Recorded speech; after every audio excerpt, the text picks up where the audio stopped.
Hello అండి, నమస్తే. Welcome to me అద్రేటి రుచులు ఫుడ్ ఎక్స్ప్రెస్. ఈరోజు నేను మీకు చూపించబోతున్నాను ఒక అద్భుతమైన డిఫరెంట్ స్టైల్ ఆఫ్ కోడిగుడ్డు పొరటు. స్టార్ట్ చేద్దామా? సో నేను చక్కగా ఒక కాస్ట్ ఐరన్ కడాయి తీసుకున్నాను. దాంట్లో ఒక 1.5 టేబుల్ స్పూన్ ఆయిల్ వేస్తున్నాను. మన నూనె కాగింది. నేను లిటిల్ గిన్నెన్ని ఆవాలు, గట్టిగా జీలకర్ర అంటే ఆ ఫ్లేవర్ కోసం వేసాను, అంతే. సిమ్ చేశాను. గిన్నెని అంటే 1/8 టీ స్పూన్, రెండు కూడా. ఇప్పుడు డైరెక్ట్ నేను ఆనియన్స్ వేసేస్తున్నాను. 4 కోడిగుడ్లకి మీడియం సైజ్ ఆనియన్స్, చిన్న చిన్న ఆనియన్స్ ఈ సైజ్ తీసుకోండి, కోస్తే ఈ సైజ్ రావాలి. ఆనియన్స్ ఒక 5-6 తీసుకోండి చాలు. ఇది మంచిగా ఫ్రై చేస్తున్నాను. ఆనియన్ వేగటానికి ఒక 1/2 టీ స్పూన్ పసుపు వేస్తున్నాను. ఒక 1/2 టీ స్పూన్ ఉప్పు వేస్తున్నాను.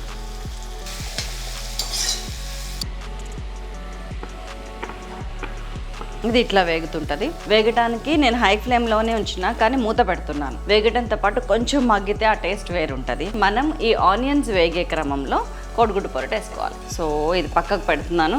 ఆనియన్స్ని గోల్డెన్ బ్రౌన్ కలర్ వచ్చేంత వరకు వేయిస్తాను. ఇందులో 1 టేబుల్ స్పూన్ ఆయిల్ తీసుకున్నాను. నూనె వేడిగానే ఉన్నది.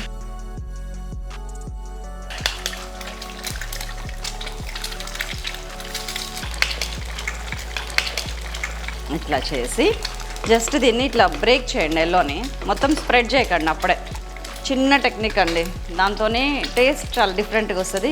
కొంచెం ఉప్పు ఇట్లాగా పైన స్ప్రింకిల్ చేస్తున్నాను, అంతే. సిమ్ చేస్తున్నాను కొంచెం. దీనికి మాత్రం నాన్ స్టిక్ తీసుకోకపోతే మీకు ఆమ్లెట్ విడిపోయి లేసి రాదు, కాబట్టి కొంచెం ఈ విషయంలో నేను అప్పుడే కదపట్లేని చూసారా. మనం జనరల్గా ఏం చేస్తామంటే ఎగ్ కొట్టిపోయంగానే కలిపేస్తాం. కలపకండి, దానివల్ల చాలా టేస్ట్ వస్తుంది, గమనించండి. ఐ వాంట్ వైట్ లాగా, ఎల్లో లాగా ఇట్లా. ఇది కలవలేదు చూసారా, దీన్ని మంచిగా తిప్పేయండి.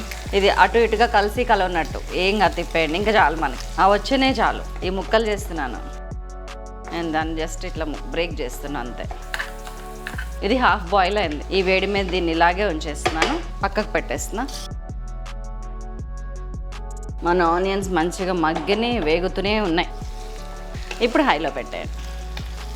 చూసారా, లైట్ కలర్ వచ్చింది. ఇంకొంచెం ఒక 4-5 పచ్చిమిరపకాయలు ఇట్లా సన్నగా కట్ చేసుకొని వేసేస్తున్నాం. మీకు తెలుసు కదా, కోడిగుడ్డు పొరట్లో ఉప్పు కొంచెం తక్కువే పడుతుంది. మనం 1/2 టీ స్పూన్ వేసామో, అందులో ఒక చిటికడ వేసినాం. సో ఇప్పుడు అల్లం వెల్లుల్లి పేస్ట్ వేస్తున్నాను, ఒక 1/2 టీ స్పూన్ అంతే. కొద్దిగా కరివేపాకు వేస్తున్నాను.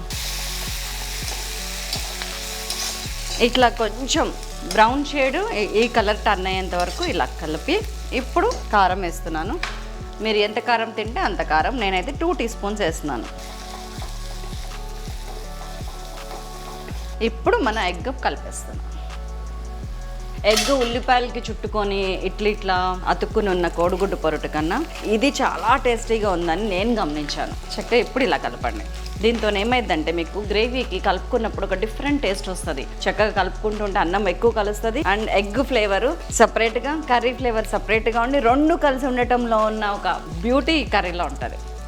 కొంచెం కొత్తిమీర చల్లేస్తున్నాను.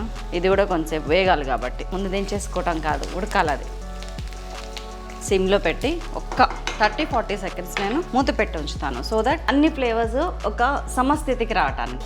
మన 30-40 సెకండ్స్ అయిపోయాయి, అంతేనండి. మన అద్భుతమైన ఎగ్ పొరటు రెడీ.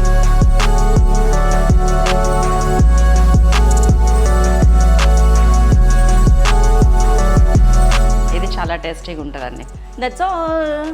సో వెంటనే చేయండి. జస్ట్ కోడిగుడ్లే కదండి, 3-4 కోడిగుడ్లు తెస్తే మన అద్భుతమైన కర్రీ రెడీ అయిపోతుంది. చేసేయండి అండ్ చూసేయండి అండ్ నాకు చెప్పేయండి. Thank you so much. మరొక అద్భుతమైన వీడియోతో మిమ్మల్ని మళ్ళీ కలుస్తాను. అంతవరకు సెలవు, బాయ్.